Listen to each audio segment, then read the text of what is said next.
The agent in charge of Chicago's Operation Midway Blitz must now brief an Obama-appointed judge daily on his efforts to crack down on illegal immigration inside the city. Border Patrol Chief Greg Bovino testified yesterday about his use of tear gas to protect himself and the agents around him from rioters last week. Plaintiffs claiming it was a violation of a court order, but Chief Bovino and his defenders say agents were under attack and that he followed protocol. Outside the courthouse, look at this. This is outside the courthouse. More anti-ICE protesting.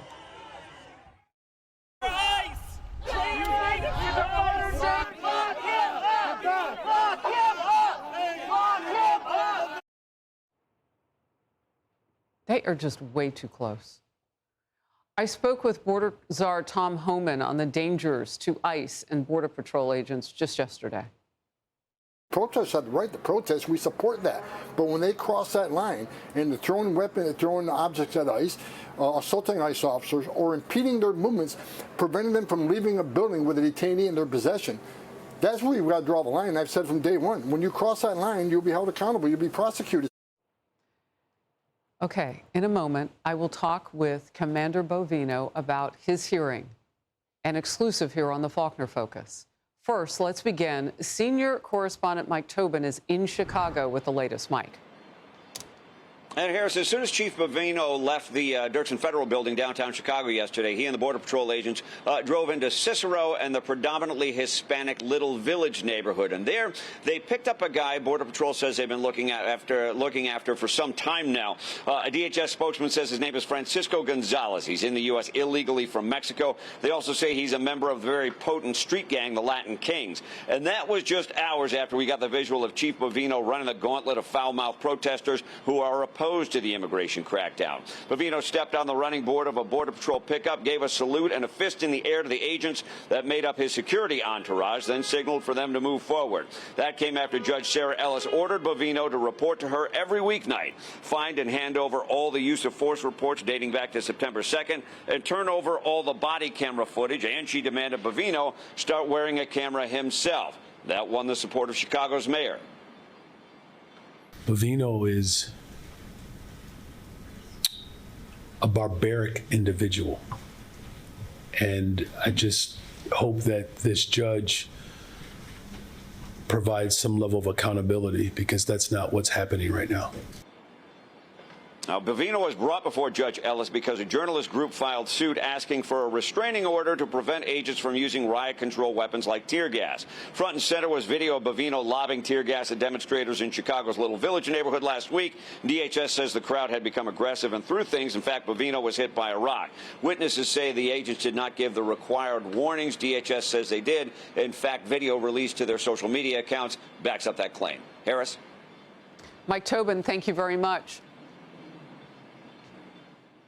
In focus now, Greg Bovino, the head of the U.S. Border Patrol Sector, El Centro Sector, and head of Operation Midway Blitz in Chicago. Welcome to the program. First of all, I want to get your reaction. I don't know if you could hear that report, but Mayor Brandon Johnson of Chicago called you barbaric. Harris, that's absolutely amazing, and it's good to be here with you this morning, but he did call me that word barbaric, and that is what we're talking about with the heated rhetoric that causes violence against law enforcement officers. The term barbaric, he can't come up with a better term than that. What about the legal, ethical, and moral duties that we conduct every day on the streets of Chicago to make his city safer? Is that barbaric? Well, let me ask you about what the judge did yesterday. First of all, what is your understanding now? You have to meet with this judge daily. What does that mean to you? What will you be doing? Harris, you know, over 3 decades, I've had the opportunity to interact with many judges. Each judge is different. Each judge does things a different way. And this is an adapt to the situation type thing. If she wants to meet with me every day, then she's going to see, she's going to have a very good firsthand look at just how bad things really are on the streets of Chicago. I look forward to meeting with that judge to show her exactly what's happening and the extreme amount of violence perpetrated against law enforcement here. Yeah, what she needs to see is this video of what it's like when you go in and out of that courthouse to see her every day. I mean, that's part of the story, too. DHS posted some video of the incident on that day showing you and what you and your agents were really up against. And if people haven't seen this, the Department of Homeland Security put out this video on its website. And we have a close-up look at that now. You were hit in the head by a rock hurled by a rioter, multiple rocks and other objects. I saw a bottle full of water, I would assume, so heavy, thrown at the heads of people there, too, your agents.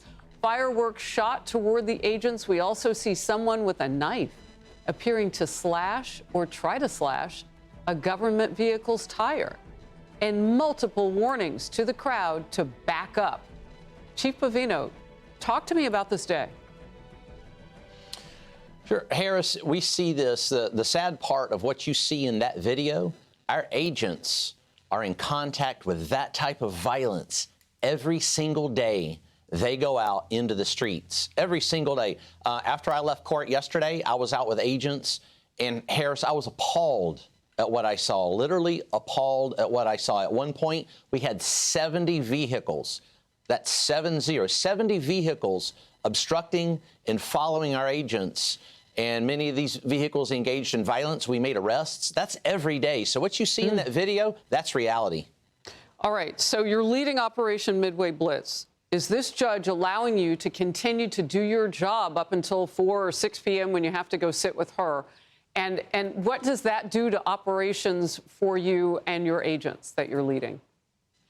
First and foremost, those operations continue. They continue unabated. The temporary restraining order and the meetings with the judge and all the other accoutrements that comes with what her orders are that will have no effect on Operation Midway Blitz. The Border Patrol, ICE, and those allied law enforcement teams are legal, ethical, and moral, and we always have been. So we've never been in violation of any TRO, any law or regulation. We're going to go out there and we're going to accomplish the mission. We're closing in on 3,000 apprehensions as we speak.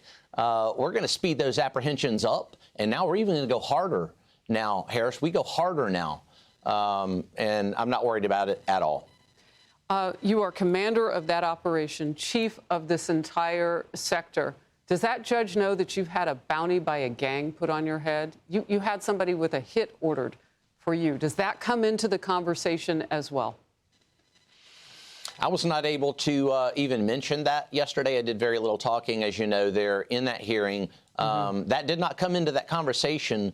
But when you talk about violent gang members, violent transnational criminal organizations, and the violence that our agents are seeing out there on the street, that certainly does need to come into the conversation, because a bounty on someone's head, that ratchets up the threat picture out on the street, especially when you have Mayor Johnson calling Border Patrol agents barbarians. When you put those two together, that doesn't add up to something that that's acceptable for law enforcement, nor the good citizens of this country. Chief Bovino, we appreciate the work that you're doing to hold the sovereignty of the nation in this way and to kick out the worst of the worst who've come here illegally. Stay safe. Thank you very much.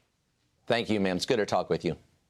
Hey everyone, I'm Emily Campagno. Catch me and my co-hosts Harris Faulkner and Kaylee McEnany on Outnumbered every weekday at 12 p.m. Eastern, or set your DVR. Also, don't forget to subscribe to the Fox News YouTube page for daily highlights.